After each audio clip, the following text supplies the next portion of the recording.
സുപ്രഭാതത്തിൽ ഇന്ത്യൻ രാഷ്ട്രീയത്തിൽ നിന്നും അവധിയെടുത്ത് ഉപരാഷ്ട്രപതി എന്ന വലിയ സ്ഥാനമാനങ്ങൾ വേണ്ടെന്ന് വെച്ച് അധികാരത്തിന്റെ അകത്തളങ്ങളിൽ നിന്ന് ഇറങ്ങിപ്പോയ ജഗ്ദീപ് ധൻഖറെ പിന്നീട് ആരും കണ്ടിട്ടില്ല. അദ്ദേഹം ശരിക്കും എവിടേക്കാണ് പോയി മറഞ്ഞത്?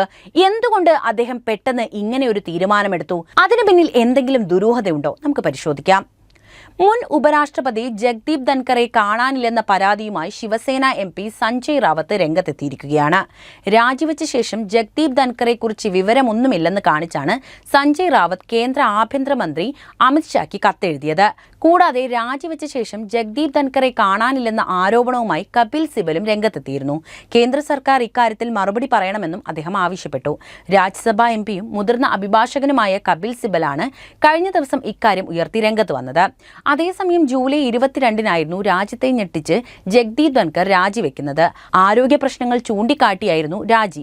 അതിനുശേഷം ധൻഖറിന് എന്ത് സംഭവിച്ചു എന്ന കാര്യത്തിൽ ഇപ്പോൾ ആർക്കും ഒരു വ്യക്തതയുമില്ല. ഇതോടെയാണ് ധൻഖർ എവിടെയെന്ന ചോദ്യം ഉയർത്തി കപിൽ സിബൽ രംഗത്ത് വന്നത്. ധൻഖർ രാജിവെച്ച് ആഴ്ചകൾ പിന്നിട്ടിരിക്കുകയാണെന്നും കപിൽ സിബൽ ഓർമ്മിപ്പിച്ചു. അദ്ദേഹത്തെ ഫോണിൽ ബന്ധപ്പെടാൻ ശ്രമിച്ചിരുന്നു. അദ്ദേഹത്തിന്റെ പേഴ്സണൽ സെക്രട്ടറി ആയിരുന്നു ഫോൺ എടുത്തത്. ധൻഖർ വിശ്രമത്തിലാണെന്നാണ് പേഴ്സണൽ സെക്രട്ടറി പറഞ്ഞതെന്നും കപിൽ സിബൽ കൂട്ടിച്ചേർത്തു. ആരോഗ്യ പ്രശ്നങ്ങളെ തുടർന്ന് ധൻഖർ രാജിവെച്ചുവെന്നാണ് പറയപ്പെടുന്നതെങ്കിലും അദ്ദേഹത്തിന് കൃത്യമായ ചികിത്സ ലഭിക്കുന്നുണ്ടോ എന്നും കപിൽ സിബൽ ചോദിക്കുന്നുണ്ട്. അദ്ദേഹത്തിന്റെ കുടുംബം ഇതുമായി ബന്ധപ്പെട്ട് ഒന്നും പ്രതികരിക്കുന്നില്ല എന്നതും ശ്രദ്ധേയമാണ്. അതുകൊണ്ട് തന്നെ FIR രജിസ്റ്റർ ചെയ്യുന്നതിനെപ്പറ്റി ആലോചിച്ചിട്ടുണ്ട്. എന്നാൽ അത് ശരിയല്ലെന്ന് തോന്നി. തന്റെ സഹപ്രവർത്തകരും ധൻഖറിനെ ബന്ധപ്പെടാൻ ശ്രമിച്ചിട്ടുണ്ട്. എന്നാൽ ഒരു വിവരവും ഇതുവരെ ലഭിച്ചിട്ടില്ല. മറ്റ് രാജ്യങ്ങളിൽ ഇത്തരത്തിൽ സംഭവങ്ങൾ നടക്കുന്നതായി കേട്ടിട്ടുണ്ട്. ഇത് ജനാധിപത്യ രാജ്യമാണ്. അതുകൊണ്ട് തന്നെ ഇത്തരത്തിലുള്ള സംഭവങ്ങൾ പൊതുവിടങ്ങൾ അറിയുക തന്നെ വേണം. വിഷയത്തിൽ കേന്ദ്ര ആഭ്യന്തരമന്ത്രി അമിത് ഷാ പ്രതികരിക്കണമെന്നും കപിൽ സിബൽ ആവശ്യപ്പെട്ടു. ശരിക്കും എന്താണ് ജഗ്ദീപ് ധൻഖറിന് സംഭവിച്ചിരിക്കുക? പെട്ടെന്നൊരു സുപ്രഭാതത്തിൽ BJP സർക്കാരിനെ പോലും ഞെട്ടിച്ചുകൊണ്ട് രാജി സമർപ്പിച്ച് അദ്ദേഹം ഇന്ത്യൻ രാഷ്ട്രീയത്തിന്റെ പടികൾ ഇറങ്ങിയത് എന്തിനായിരിക്കും? അതിനെക്കുറിച്ച് പറയുമ്പോൾ ജഗ്ദീപ് ധൻഖർ എന്ന രാഷ്ട്രീയക്കാരനെ കുറിച്ച് കൂടി നമ്മൾ മനസ്സിലാക്കേണ്ടതുണ്ട്. ജഗ്ദീപ് ധൻഖർ എന്ന വ്യക്തി ഇന്ത്യൻ രാഷ്ട്രീയത്തിൽ ഒരു പ്രമുഖനാണ്. അദ്ദേഹത്തിന്റെ ജീവിതവും രാഷ്ട്രീയ യാത്രയും ഒക്കെ തന്നെ വിവിധ തരത്തിലുള്ള വിവാദങ്ങളാൽ സമ്പന്നമാണ്. 1951 മെയ് 18 രാജസ്ഥാനിൽ ജനിച്ച ധൻഖർ ഒരു പ്രശസ്ത അഭിഭാഷകനായിട്ടാണ് കരിയർ ആരംഭിക്കുന്നത്. സുപ്രീം കോടതിയിലും രാജസ്ഥാൻ ഹൈക്കോടതിയിലും അദ്ദേഹം പ്രാക്ടീസ് ചെയ്തു. രാഷ്ട്രീയത്തിലേക്ക് പ്രവേശിച്ചത് 1989 ജനതാദൾ പാർട്ടിയിലൂടെയാണ്. തുടക്കം ജനതാദളിൽ ആയിരുന്നുവെങ്കിലും പിന്നീട് കോൺഗ്രസിലേക്ക് അദ്ദേഹം ചുവടുമാറി. 1990കളിൽ യൂണിയൻ മന്ത്രിയായി സ്ഥാനമേൽക്കുന്നത് ആ ചുവടുമാറ്റത്തിലൂടെ തന്നെയാണ്.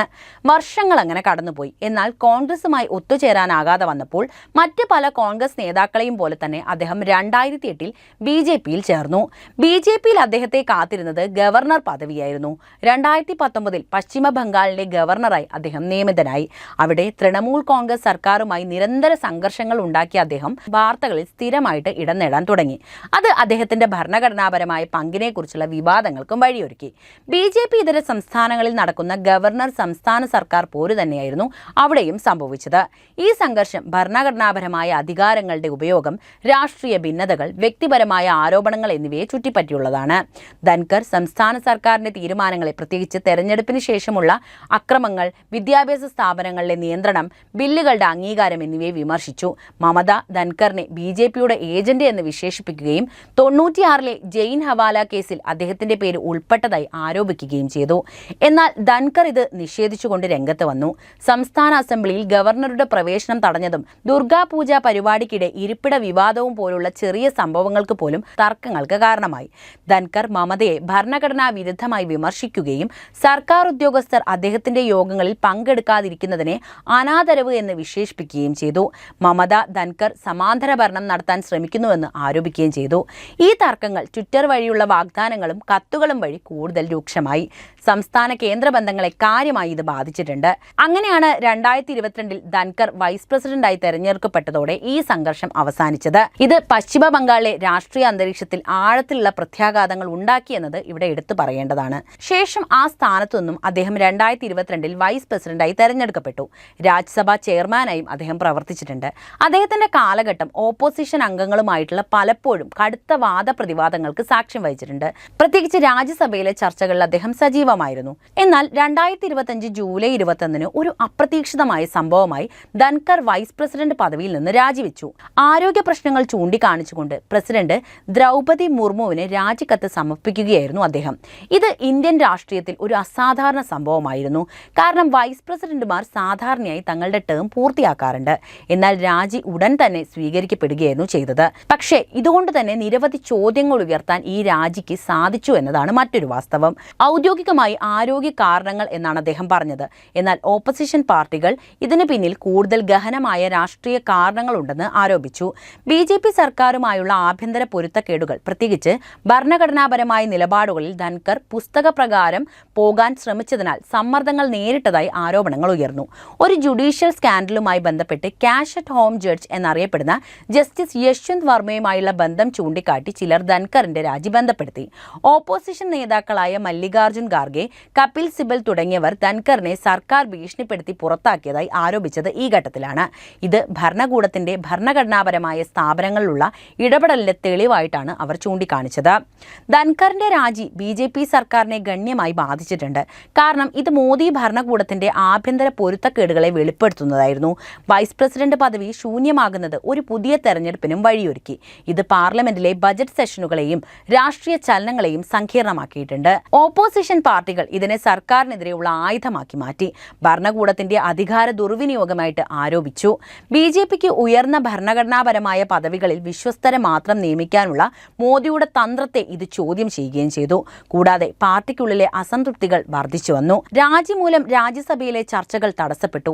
സർക്കാരിന്റെ നിയമനിർമ്മാണ അജണ്ടയെ ഇത് ബാധിച്ചു. മൊത്തത്തിൽ ഈ രാജി BJPയുടെ ഭരണത്തിന്റെ സ്ഥിരതയെക്കുറിച്ചുള്ള ആശങ്കകൾ വർദ്ധിപ്പിച്ചു എന്നതാണ് പറയാനുള്ളത്. പ്രത്യേകിച്ച് 2025 മൺസൂൺ സെഷനിലെ രാഷ്ട്രീയ അന്തരീക്ഷത്തെ ഇത് കൂടുതൽ സങ്കീർണമാക്കി.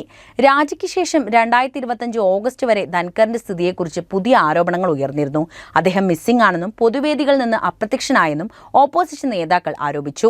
ശിവസേന MP സഞ്ജയ് റൌട്ട് ആഭ്യന്തരമന്ത്രി അമിത്ഷായ്ക്ക് കത്തെഴുതി ധൻകറിന്റെ സ്ഥിതി വിശദീകരിക്കാൻ ആവശ്യപ്പെട്ടത് ഈ ഘട്ടത്തിലാണ്. അദ്ദേഹം ഹൗസ് അറസ്റ്റിലാണെന്ന് സംശയിക്കുന്നതായും അദ്ദേഹം ആരോപിച്ചു.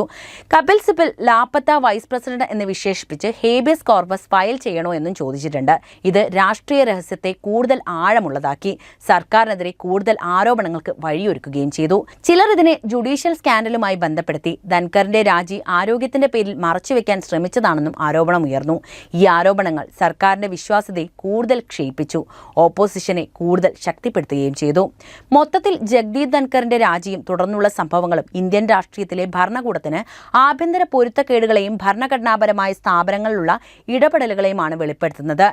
ഇത് BJP സർക്കാരിന്റെ സ്ഥിരതയെ ചോദ്യം ചെയ്യുകയും എതിർ പാർട്ടികൾക്ക് പുതിയ ആയുധങ്ങൾ നൽകുകയും ചെയ്തതായിരുന്നു. ഭാവിയിലെ രാഷ്ട്രീയ ചലനങ്ങളെ സങ്കീർണമാക്കാൻ ഈ രാജിക്ക് സാധിച്ചിട്ടുണ്ട്.